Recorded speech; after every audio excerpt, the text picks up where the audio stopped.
Akkam jirtu hordoftoota chaanaalii baruuftuu mata dureen irra waliin ilaalu laboratory safety rules kan jedhu waliin ilaala. Aga xumura viidiyoo kanaatti na waliin tura. Egaa mana yaalii keessatti of eeggannoo nuti gochuu qabnu ni jira, isaan waliin ilaalla. A systematic and carefully laboratory work is essentially part of any science program, since laboratory work and the key to progress in science. Egaa saayinsii keessatti jechuudha. Hojii bu'aa qabeessa argachuudhaaf laboratory keessatti kan nuti hojjennu jechuudha. Innis maal ta'uu qaba? Systematic kan ta'ee fi of eeggannoo kan qabuun ta'uu qaba jechuudha. The equipment and apparatus you use involve various safety hazards, just as they do for working physicists. Maal jechuudha? Fiizistoonni laboratory keessatti hojjetan equipmentii fi apparatus itti fayyadaman sun jechuudha. Of eeggannoodhaan itti fayyadamuudha qabu jechuudha. Students should follow the general laboratory safety guideline so that working in the physics laboratory can be safe and enjoyable process of discovery. Egaa barattoonni yeroo laboratory keessatti qorannoo tokko gaggeessan jechuudha. Maal gochuudha qabu? Laboratory safety guideline hordofuudha qabu jechuudha. Waan uffachuu qabdan harka keessanitti akkasuma fuula keessanitti walumaa galatti kan uffatamuu qabu uffachuudha qabdu. Maaliif akka safety akka qabaataniif jechuudha. Safety akka qabaataniif qaama keessan irra balaa akka hin geenyeef akkasumallee yeroo qorannoo sana gaggeessan akka isinitti tolee hojjettaniif jechuudha. Isaanis ni jiru. The safety rule are jedha. Isaan kana jechuudha. Always wear a lab safety goggles. Maal uffachuudha qabdu gaa yeroo qorannoo tokko gaggeessan laboratory keessatti jechuudha. Maal uffachuu qabdu? Goggles uffachuu qabdu kan ijatti keewwatamu jechuudha. Goggles gaafa jedhu. Avoid wearing a bag, clothing, bulky jewelry, dangling bracelet, opening toed shoes or sandals. Isaan kun immoo warreen uffatamuu hin qabnedha jechuudha. Avoid gochuu qabdu yeroo laboratory seentan jechuudha. Kan akka uffata gaggabaabaa ta'an uffachuudhaan qabdanii akkasumallee faayaaf itti fayyadamtan jechuudha.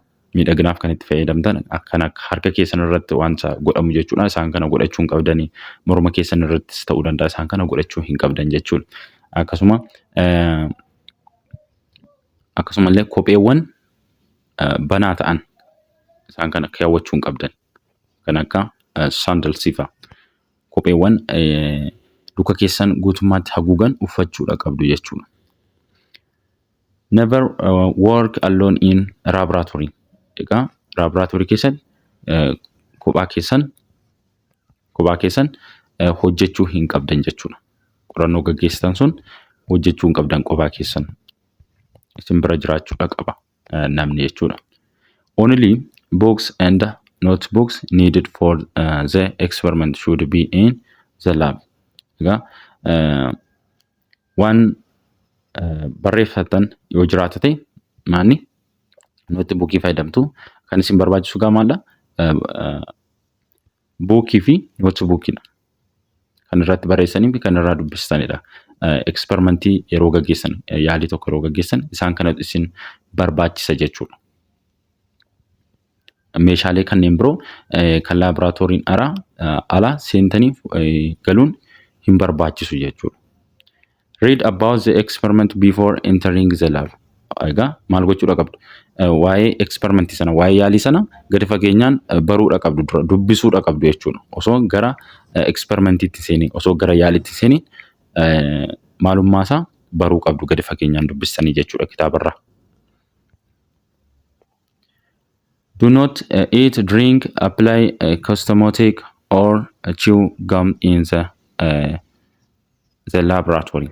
Maani nyaanni hin eeyyamamu, akkasuma dhugaatiin hin eeyyamamu, dibata adda addaa hin eeyyamamu, akkasumallee maastikaawwan garaagaraa nyaachuun dhorkaadha jechuudha laboratory keessatti. Never test chemicals, do not touch.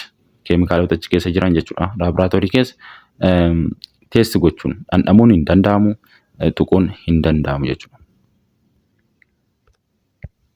Report or accident to the teacher immediately, no matter how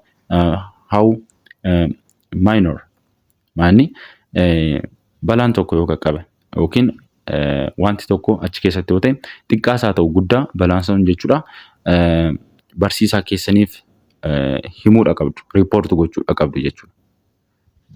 Daftaniit maal gochuudha qabdu? Report gochuudha qabdu. Meeshaawwan cabuu danda'u akkasumallee keemikaalonni tokko tokko dhangala'uu danda'u tokkoon isaa waan achirratti ta'e diingata balaan way yoo ta'e jechuudha. Wanti ta'e sun saffistanii ariitiidhaan maal gochuudha qabdu? Report gochuudha qabdu, itti himuudha qabdu jechuudha. Exercise question when working with electrical equipment maal gochuudha qabdu? Exercise gochuudha qabdu jechuudha. Shaakaluudha qabdu jechuudha.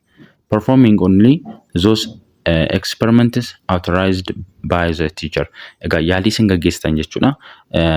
Ajaja barsiisaa keessaniin ala ta'uu hin qabu jechuudha. Kan barsiisaan keessan isinitti hime qofa yookiin kan isin ajaja qofa kan isin yaalii gaggeessitan jechuudha. Yaalii biraa gaggeessuun hin eeyyamamu, dhorkaadha jechuudha. Wash hands thoroughly after participating in any laboratory activity. Erga laboratory keessaa xumurattanii booda jechuudha. Erga yaalii keessan xumurattanii experimentii keessan erga xumurattanii booda maal gochuudha qabdu? Harka keessan dhiqachuudha qabdu jechuudha. Qulqulleessanii dhiqachuudha qabdu.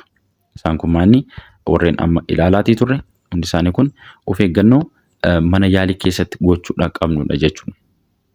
Mata duree itti aanuun 2.3 classification of physical quantities kan jedhu waliin ilaalla. Nagaa naa tura.